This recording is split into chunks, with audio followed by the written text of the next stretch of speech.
Nous ne l'entendons pas, mais heureux sont vos yeux parce qu'ils voient et vos oreilles parce qu'elles entendent. Je vous le dis en vérité.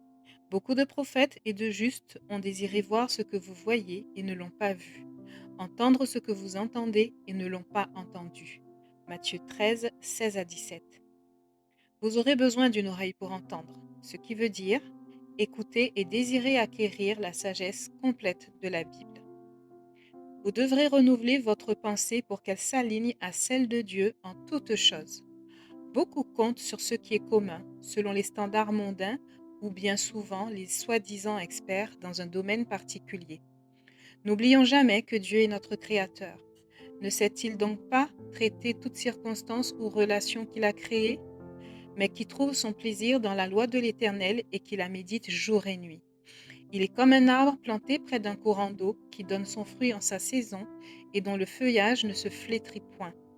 Tout ce qu'il fait lui réussit. Psaume 1, 2 à 3.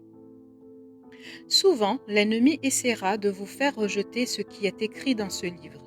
Il essaiera d'emmener la division en vous faisant croire ou penser que vous n'êtes pas en accord avec l'auteur.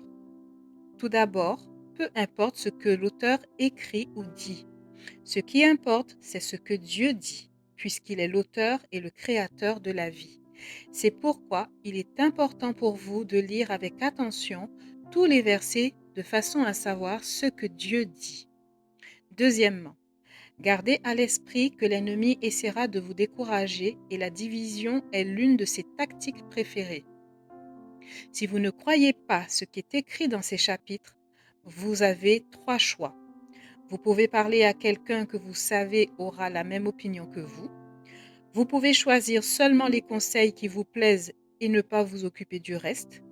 Ou vous pouvez rechercher la vérité. Sanctifie-les par ta vérité. Ta parole est la vérité. Jean 17, 17. S'il vous plaît, choisissez la recherche de la vérité. Il n'y a aucune raison de craindre la vérité car elle vous affranchira. Et il dit aux Juifs qui avaient cru en lui, « Si vous demeurez dans ma parole, vous êtes vraiment mes disciples. Vous connaîtrez la vérité et la vérité vous affranchira. » Jean 8, 31 à 32. Encore une fois, si vous doutez du contenu de ce livre, je vous encourage à rechercher la vérité dans la parole. Cherchez et vous trouverez. Cherchez plutôt le royaume de Dieu et toutes ces choses vous seront données par-dessus. Luc 12, 31. Et moi, je vous dis, demandez et l'on vous donnera. Cherchez et vous trouverez. Frappez et l'on vous ouvrira. Luc 11, 9. Utilisez votre concordance. Permettez au Seigneur de vous guider vers la vérité. Mémorisez un verset et méditez-le dans votre esprit. Après méditation, ce sera comme une lumière qui s'allume soudainement dans une pièce sombre.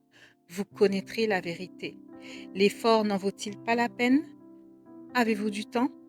Enseigne-nous à bien compter nos jours, afin que nous appliquions notre cœur à la sagesse. Psaume 90, verset 12.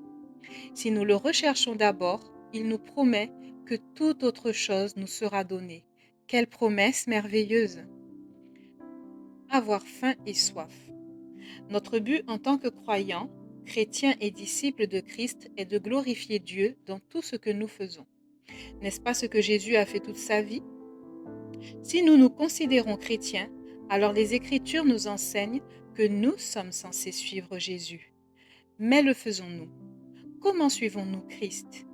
Peut-être avez-vous essayé de le suivre de nombreuses fois auparavant, mais vous avez trébuché et avez été incapable de continuer. Si vous pouvez ouvrir vos cœurs à Dieu maintenant et continuer de lire les Écritures qui sont dans ce livre, sa parole vous donnera faim et soif de lui et de sa vérité. Heureux ceux qui ont faim et soif de la justice, car ils seront rassasiés. Matthieu 5, 6. Comme une biche soupire après des courants d'eau, ainsi mon âme soupire après toi, ô Dieu. Psaume 42, 1. Quelle façon merveilleuse de se sentir par rapport au Seigneur et à sa parole.